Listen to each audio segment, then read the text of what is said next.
বিহু বিনন্দিয়া ঝুমৈৰ বিনন্দিনীৰ পিছত এইবাৰ বাগৰুম্বা দহৌ।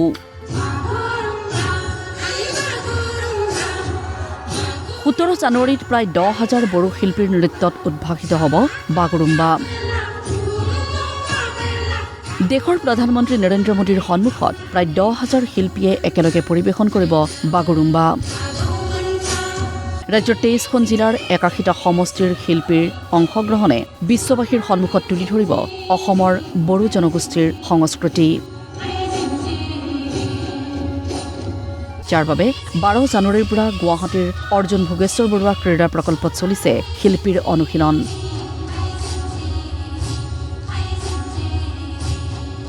সংবাদমেল সম্বোধন কৰি সাংস্কৃতিক মন্ত্ৰী বিমল বৰাই কয়, 25গৰাকী বড়ো সমাজৰ লগত জড়িত ব্যক্তিৰ চিন্তাৰ ফচলত প্ৰদৰ্শিত হ'ব এই নৃত্য।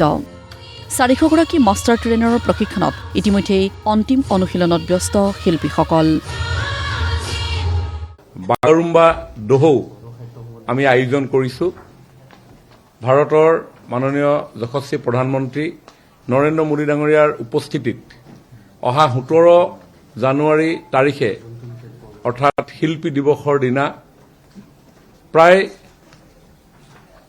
10,000ৰ ওচৰা-ওচৰি বড়ো নৃত্যশিল্পীয়ে এই বাগৰুম্বা দহৌ ইয়াতে প্ৰদৰ্শন কৰিব।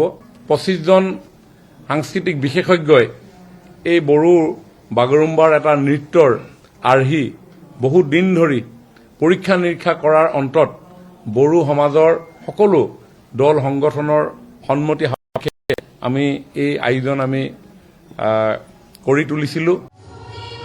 17 জানুৱাৰীৰ সন্ধিয়া প্ৰধানমন্ত্ৰীৰ সন্মুখত এইসকল শিল্পীয়ে প্ৰদৰ্শন কৰিব বাগৰুম্বা নৃত্য। এই অনুষ্ঠানৰ বাবে প্ৰায় শেষ প্ৰৱেশ পত্ৰ। ৰবীন্দ্ৰ ভৱন, কলাক্ষেত্ৰ আৰু সৰুসজাই ষ্টেডিয়ামত বিতৰণ হৈছিল প্ৰৱেশ পত্ৰ। গুৱাহাটীত প্ৰায় 7,000 লোকে প্ৰৱেশ পত্ৰ গ্ৰহণ কৰিছে। অসমত এতিয়ালৈকে মুঠ 15,000 প্ৰৱেশ পত্ৰ বিতৰণ হৈছে বুলি জানিবলৈ দিয়ে মন্ত্ৰী বিমল বৰাই। বাগৰুম্বাৰ জনপ্ৰিয়তা, বাগৰুম্বাৰ এইকেইদিনৰ যিটো উপস্থাপন, সেই উপস্থাপন দেখি অসমৰ বিভিন্ন প্ৰান্তৰ পৰা আমাৰ সৈতে যোগাযোগ কৰি আছে যে এই নৃত্য স্বচক্ষে উপভোগ কৰাৰ ইচ্ছা প্ৰকাশ কৰি এই ঐতিহাসিক ক্ষণৰ সাক্ষী হ'বৰ কাৰণে বহু লোকে আশা প্ৰকাশ কৰিছে। যিসকলে প্ৰৱেশ পত্ৰ সংগ্ৰহ কৰিব নোৱাৰিলে বা নোৱাৰিব তেওঁলোকৰ কাৰণে অহা কালিলৈ 5:30 বজাৰ পৰা আমি অন্তিম যি আখৰা, সেই আখৰাত তেখেতসকলে উপভোগ কৰিব পৰাকৈ আমি সেই সুবিধা আমি প্ৰদান কৰিম।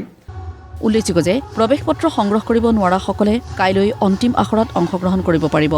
শুকুৰবাৰে হ'ব লগা অন্তিম আখৰাত অংশগ্ৰহণ কৰিব মুখ্যমন্ত্ৰী ডঃ হিমন্ত বিশ্ব শৰ্মাই। মূল অনুষ্ঠানৰ দিনা দিনৰ 2 বজাৰ পৰা দৰ্শকৰ বাবে মুকলি থাকিব প্ৰৱেশ দ্বাৰ। আমাৰ 2 বজাৰ পৰাই